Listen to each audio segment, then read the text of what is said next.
the policy, with the administration, we try that a level playing field is provided, and especially a country like India, in which we are not a developed country yet. We will become a developed country at 2047.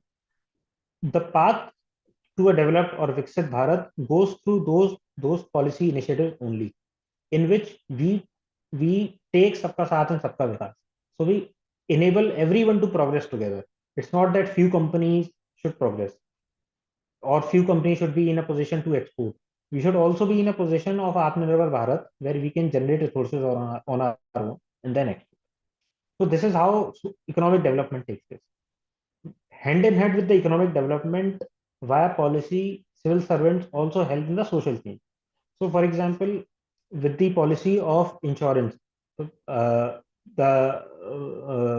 PMJBY scheme, which allows the uninsured in the medical sector to get insured at minimal rates, that allows social change for the people, that people who cannot afford insurance, who cannot afford healthcare to the maximum, even they get a chance to get privately insured with the government. So they get 5 lakhs Bima, and then they can also get healthcare facilities. So with the economic development, hand in hand goes the social change. Once they are healthy, once they are educated, they can themselves become a resource for the nation. Then there are, of course, welfare services. For example, there are some sections of the society, such as tribal, some unprivileged sections, some disabled or underprivileged people. So policy and civil servants help in catering to them as well, which otherwise, if we leave it to the private sector or we leave it to the civil society, they may not be in as much a position to help them. So government also tries to provide welfare services to them. Moving on, we'll see that after 2042 will be the peak of the demographic dividend of a country, and after that, the percentage of youth in our population would start decreasing. So at that time, we would see that there would start an increase in the proportion of the old age people in India. So at that time, there would also be uh, a huge section of the population which would require the welfare services. So for them, we have to prepare from today. Then there are developmental functions, as we discussed, such as Jam Trinity, which allows other facilities and other functions to perform well. So, for example, if we don't have the mobile banking services, then the transactions at the rural level would keep on going in cash, and that cash allows black economy to prosper. So with the developmental functions like digital banking or industry infra or trade infra, we allow the industries to prosper. Then of course there is administrative adjudication. So the government involves a lot of conflict management. So for example, if there is a water sharing dispute between two states or between three states or within a state between cities, or if there is resource allocation dispute between two areas in a one state or even between a city. So the government comes as a dispute resolver, and of course, once they are not able to resolve, then the matter goes to court. But still, they have a lot of role to play in the adjudication. So the civil servants have to uh, get a quasi judicial role in that. Uh, Myself being part of the being an assessing officer right now. So the assessing officer, what they do is basically when the people file their ITR, income tax return. So the assessing officer has to see it from the income tax angle, that whether the current amount of income has been disclosed or not. So for example, if it is a company, so either they might have suppressed their sales, or they could have inflated their expenses, thus reducing their income and thus reducing their tax liability. So as an assessing officer, it is a quasi-judicial role in which I have to assess whether the correct income has been reported or not. And this is done by, for example, if they are if I have a doubt that they might be inflating their expenses, then I would ask them to provide some supporting documents of how their purchases were done. Or I can ask the party from which they show their purchases. I can ask that party to verify whether the correct purchase was done or not. Or I can match this data with the GST data or the GST return that the company would have filed, whether they would have shown the correct purchase or not. So that becomes a quasi-judicial role, and that quasi-judicial role of resolving the conflict can be between government and the private citizens, or can be between different verticals of the government.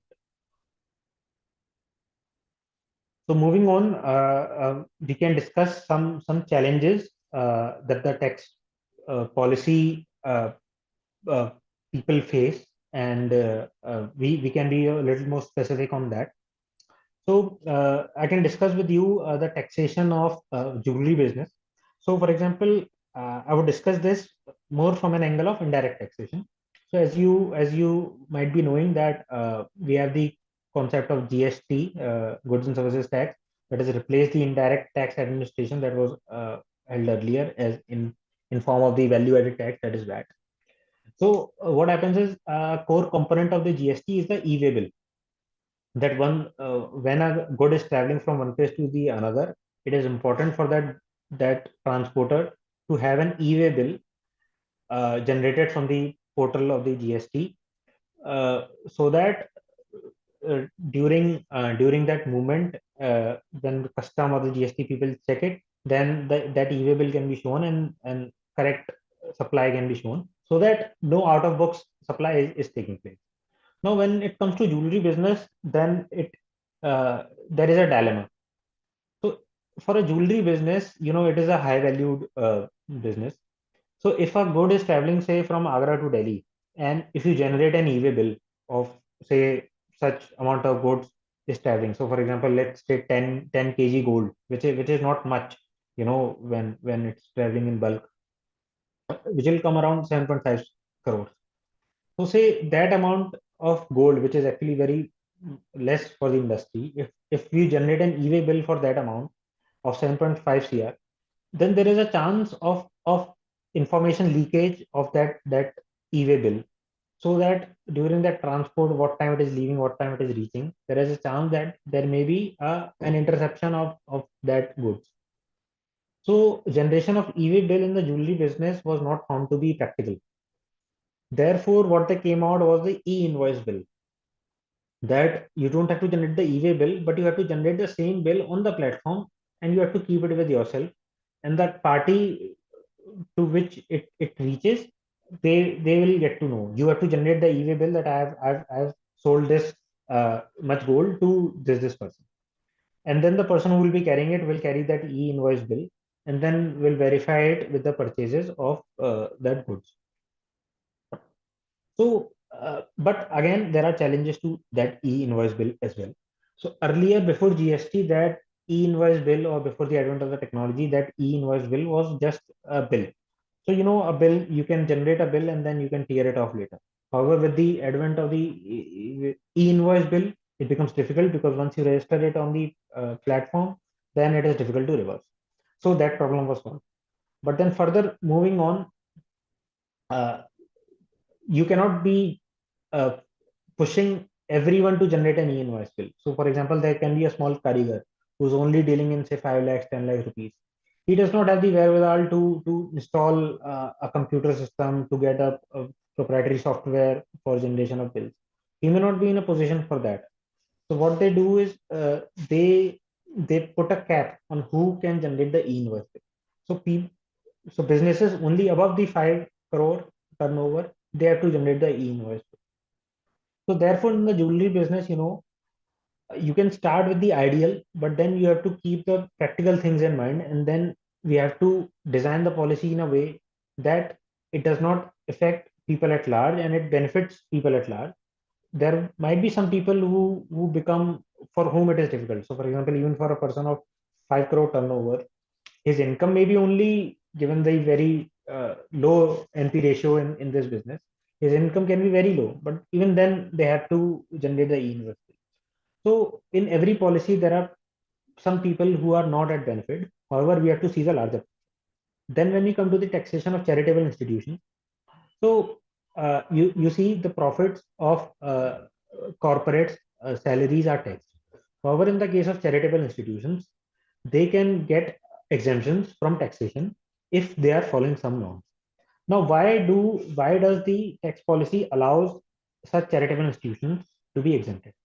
The reason is because the government cannot reach everywhere. There is limit to the number of schools or colleges or the hospitals that government can open, which is why they need the help of the non-governmental institutions to set up those charitable institutions who do not do it for profit, but they do it being a part of charity. So it can be schools, it can be medical institutions, it can be held to the underprivileged, it can be provide donations, it can be temples. So as you can see that you might have heard that temples are tax free. They are tax free because they are not being run for profit. They are being used for the charitable institutions.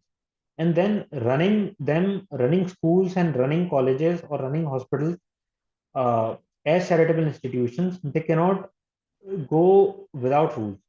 The profits that they generate, they have to ensure that the profits that they generate have to go back into the same system as well.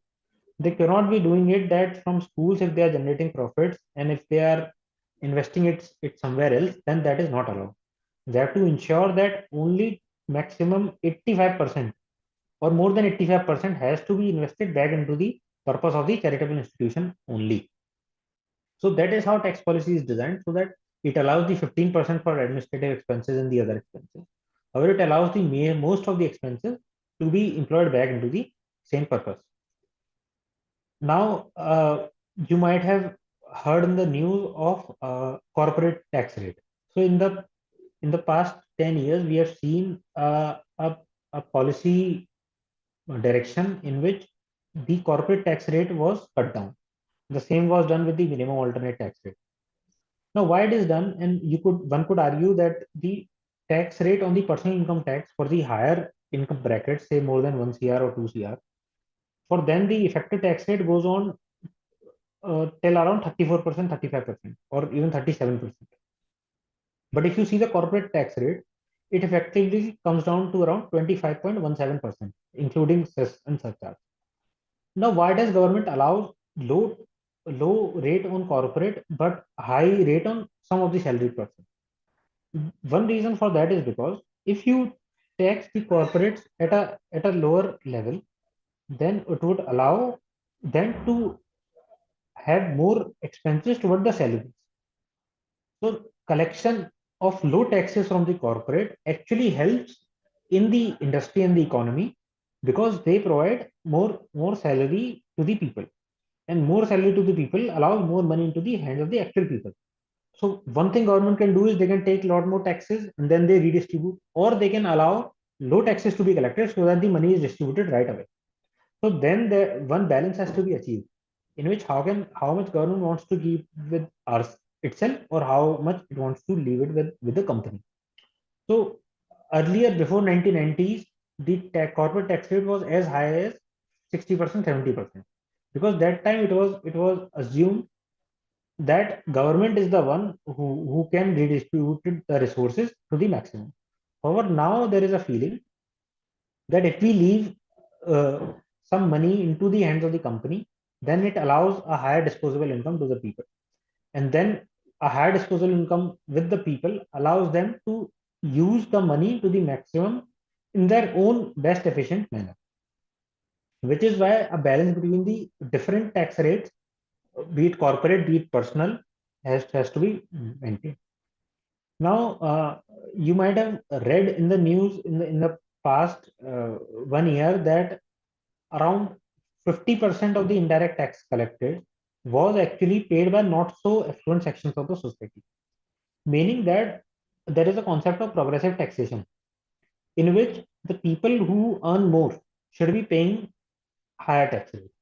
Now, that concept is well established and well implemented by direct taxes, in which and part of direct taxes include corporate tax, personal income tax, in which, for example, a person who's earning a higher salary will have to pay a higher tax rate.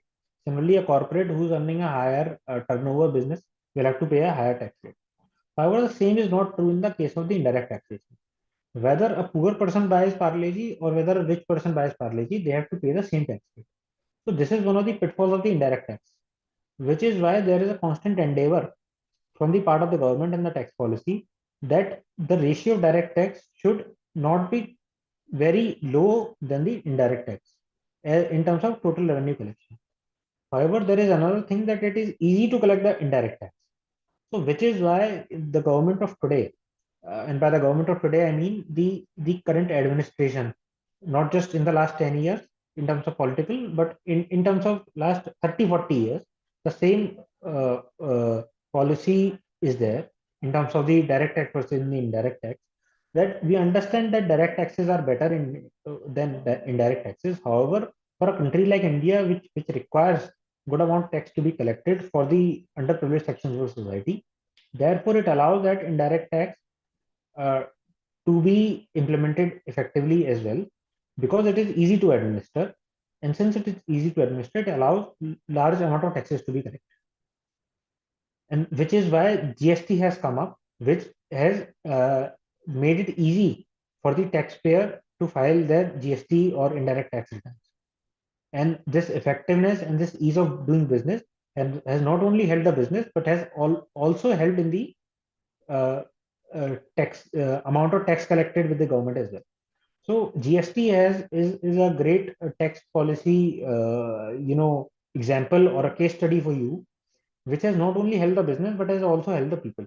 And now moving on, there is a current thinking that we should reduce the effective GST rate from more than 15% to less than 15%, which was the earlier service tax rate, by getting most of the items in the 12% tax bracket rate. So these are the challenges in which you could think upon as to how tax policy uh, has to find a right balance. And this is where the role of the civil servants become even more important. They not only have to provide the feedback from the field, but they also have to implement it and see and do a pilot projects and see how effective they are able to implement. So one can design a policy in their AC chambers very nicely and theoretically perfectly. However, when it reaches to the field, it may turn out to be a complete blunder. Why? If the inputs from the field were not taken, if the people for whom the policy was going to be implemented, they were not consulted. If the stakeholders who were going to implement the policy, they were not consulted. If the stakeholders who were going to be affected by the policy, they were not consulted. So every policy has to involve a multi-stakeholder consultation, and that is the future of civil services for today. The civil services in the earlier era of the Weber's idea of hierarchy or bureaucracy, that has to change with the current demands of the India, that has to be a Viksit Bharat by 2047. So they have to ensure that there is a reduction of gap between administrators and managers. You know, you yourself being a student of management, you can guide me better on that what is the role of manager and how administrators and managers can work together. And sometimes administrators have to work more like managers with the constant resources that they have.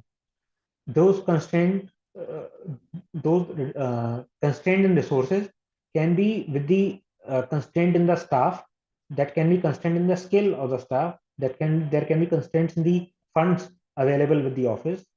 So for example, today only last week we got a direction from the higher offices that we should move towards the office and less paper should be used.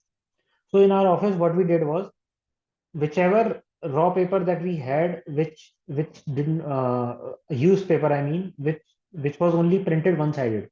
So we took them all and we started using the back side of the papers, and then we crisscross the used portion and the other side that we are going to use.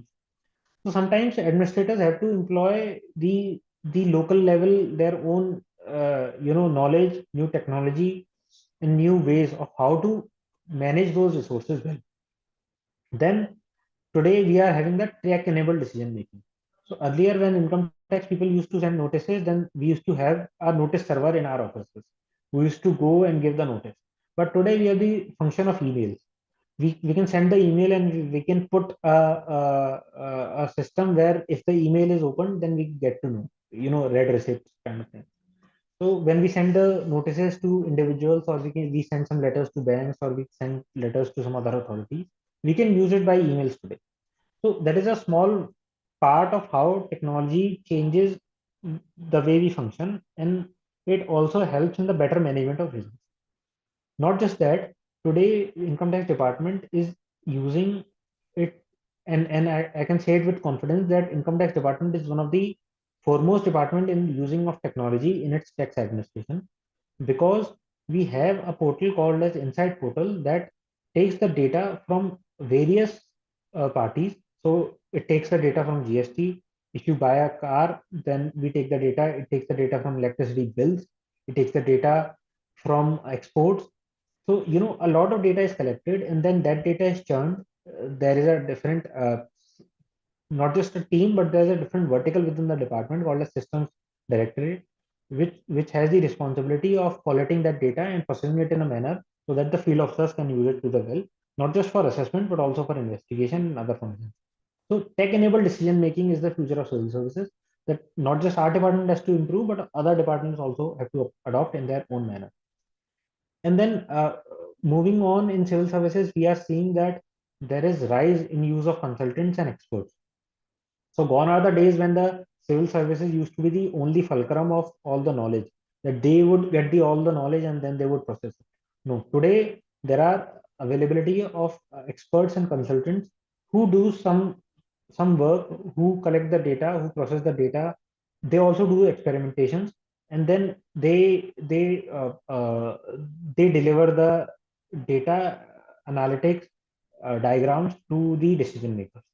So only a few days back, I was reading in newspaper that BSNL has consulted BCG as a consultant for its overall revamp of the administration of the BSNL.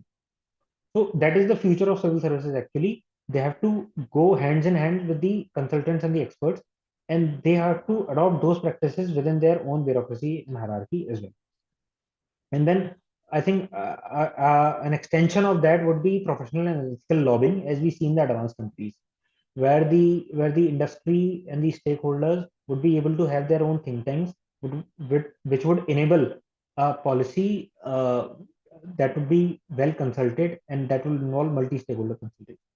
So I think that is the future of civil services, and only that will allow us to reach a developed India coming in future, which would be tech enabled. So that was more or less what I had to say. Then I think with permission of management, we can start the session for the Q&A. Thank you, Mr. Hardik, sir.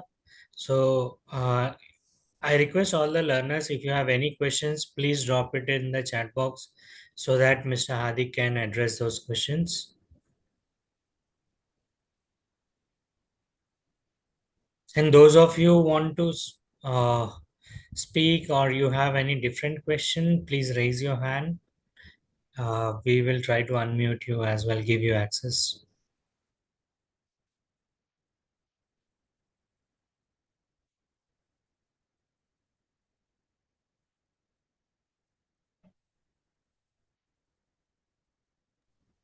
Okay. Maybe our learners have either they have understood each and everything very nicely, or they are still thinking what kind of question to be kept on. So, meanwhile, thank you very much, Mr. Hardik sir. And I would request any faculty, if they have any questions to Mr. Hardik, they can still ask.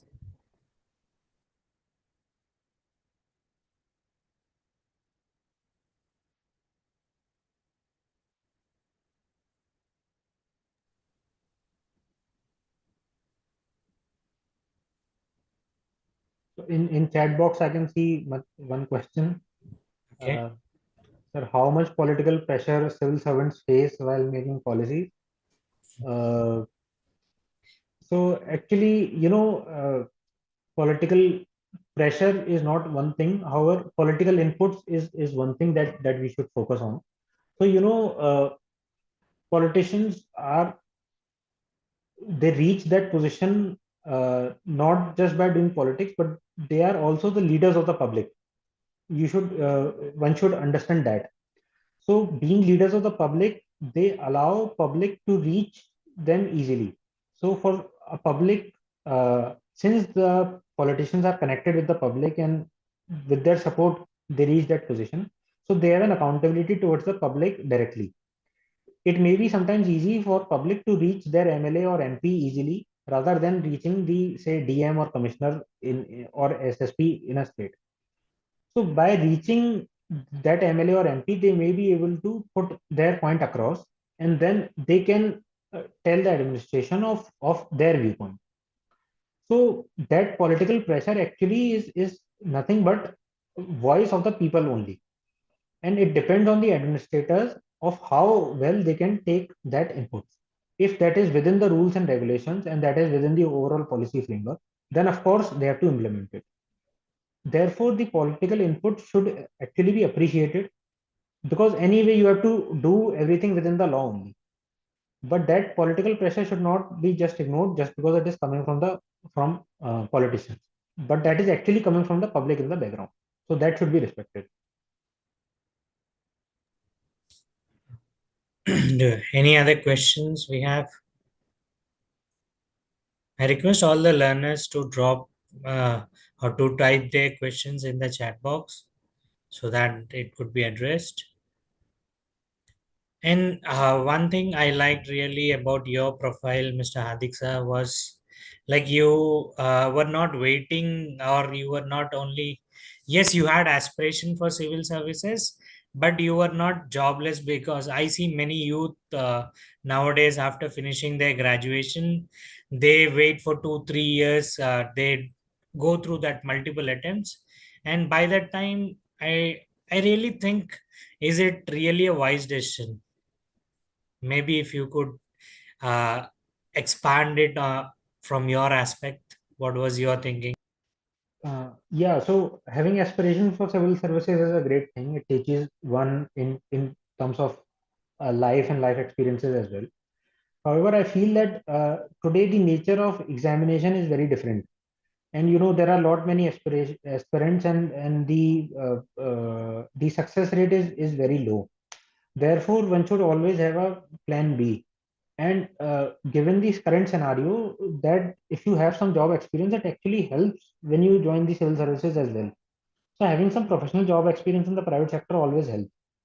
So, and along with that, given the change in the examination pattern these days, it is not very much fact focused or not very much that promotes rote learning. So even when you are in job, you can very much prepare well and then give the attempts. And there are multiple attempts. One can keep giving them attempts till one does not succeed, but they can very well be given along with the job. Uh, Thank you, Mr. Adik sir. I think there is one question from Akanksha came.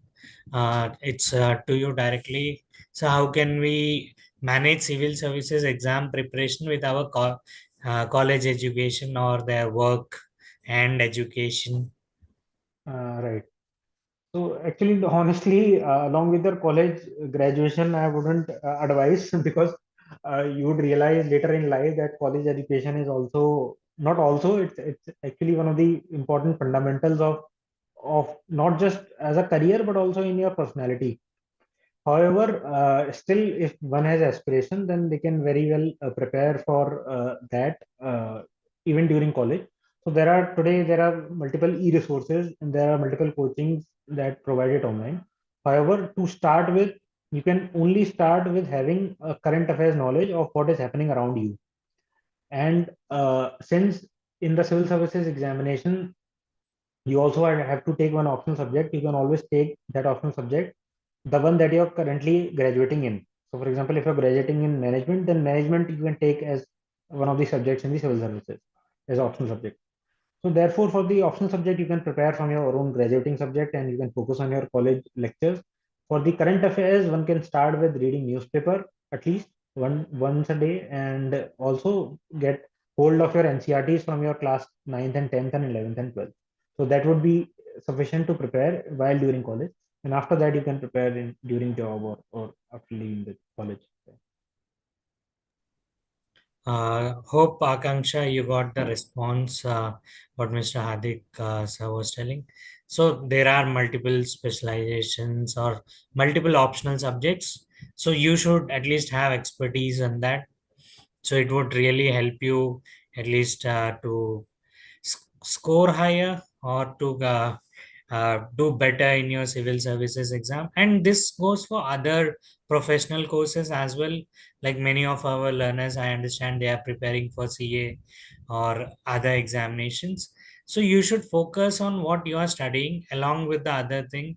It's not like you only come to learn this subject, or you just want a degree and then later on you want to crack civil services, but your knowledge would be tested. Like, because now I really understand how Hardik sir has progressed.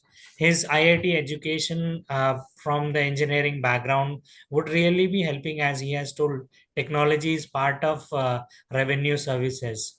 So at least he has that basic knowledge. So whenever newer things are coming, he could give insights and he could do also test runs on this.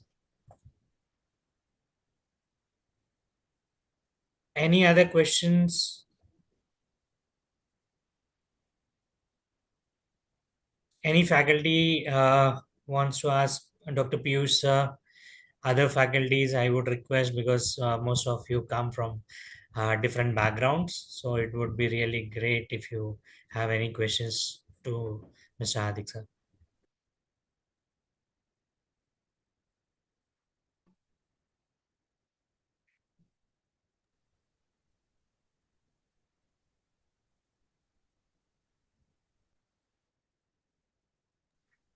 Okay. So as I don't see many, because faculties, I think you might not be directly able to unmute yourself. So if you want, please raise your hand, or please Yeah, just let me know. I can see one question from Professor Atul Pandey sir Okay. in the chat. Okay, let What me are unmute him if that's sure? the need of the hour. Just give me a second. Yes, Atul sir, you can please unmute yourself now. Hello, sir. Hello, sir. Sir, I want to ask that what are the major challenges faced by the civil servants nowadays?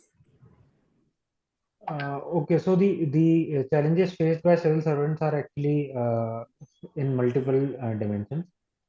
So, but one major challenge that I would like to tell is that today the public is very much advanced and very much knowledgeable about the rules and regulations and their expectations and demands. So gone are the days when the civil servants used to be the only point of communication. Today, because of uh, uh, because of social media, the concerns and the demands of public are much easier to be reached to the civil servants. So therefore, civil servants have to update themselves continuously and they have to keep themselves on toes to be able to deliver to the public. So that is the challenge that civil servants are facing today, and that in terms of public service delivery, we have to manage our resources even much better, because government always runs with tight resources. They cannot keep much resources to themselves. They have to distribute it to the public. So therefore, civil servants are always in constraint with the resources. As I said, those constraints can be with the number of staff, or they can be skill of the staff, or in material resources as well. So therefore, I think in terms of public service delivery, civil servants have to keep themselves on toes and they have to find innovative solutions to for effective public service delivery. Thank you, Mr. Hardik sir. And Hardik sir, you, as you have been born and brought up in Agra, of course, I know you come from a civil services background, but how important is communication? Because many learners always say they want everything in Hindi, or Yes, most sir. of them say they only want in English.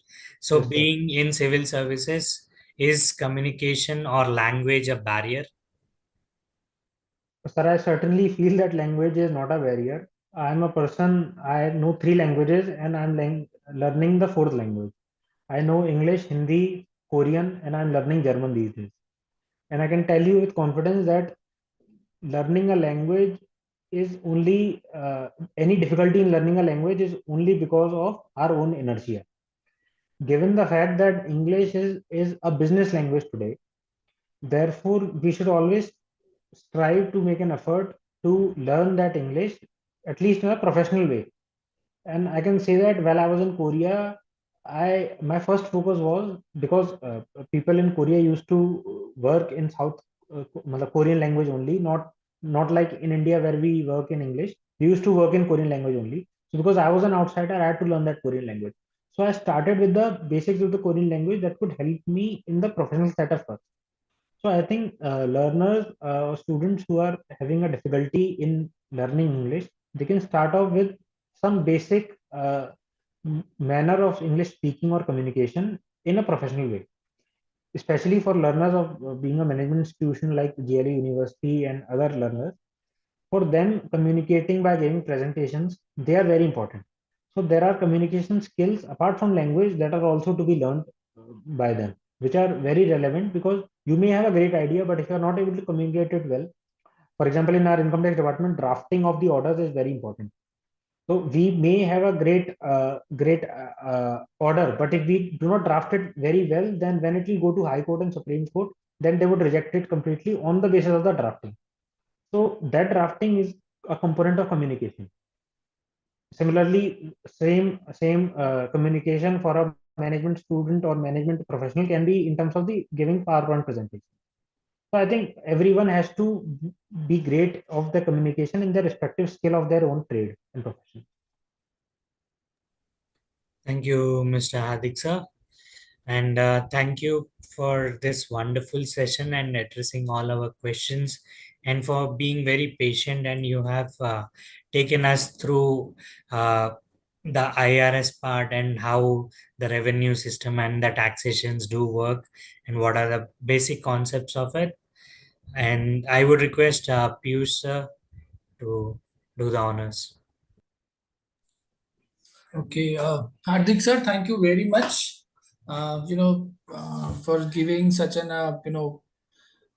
enlightening our learners and giving a good insight that whichever learner is interested to be go for a civil services preparation or examination, I'm sure it will benefit them. Your video will be shared with them also in their LMS so that they can keep looking into it and take the guidance from there. And thank you so much for joining us, giving your time. I'm delighted that we are able to host you in our portal and platform. Thank you very much. Thank you, sir. It was a privilege, and thank you, management team of GLA, and thank you, even management team of GLA, especially Director Dr. Piyush Mittal sir and Dr. Jai Raghuvi sir. Thank you. I would like to, give entire credit to our event management team, which is handled by Dr. Jai Raghuvi, Professor Nidhi Saxena, and Professor Shreya. They have taken a lot of, pain and work into that. So it's a congratulations to the team, and thank you team for bringing Hardik sir to our portal. And thank you, Thank you. Shubhi ma'am. Special thanks Yes. to you. Special thanks Thank to you, sir. Shubhi ma'am. Thank you, sir. And she Thank has you. to bear a lot of messages of mine so that this could happen. Thank you very much for all the support. And thank you everyone for joining this session. So much.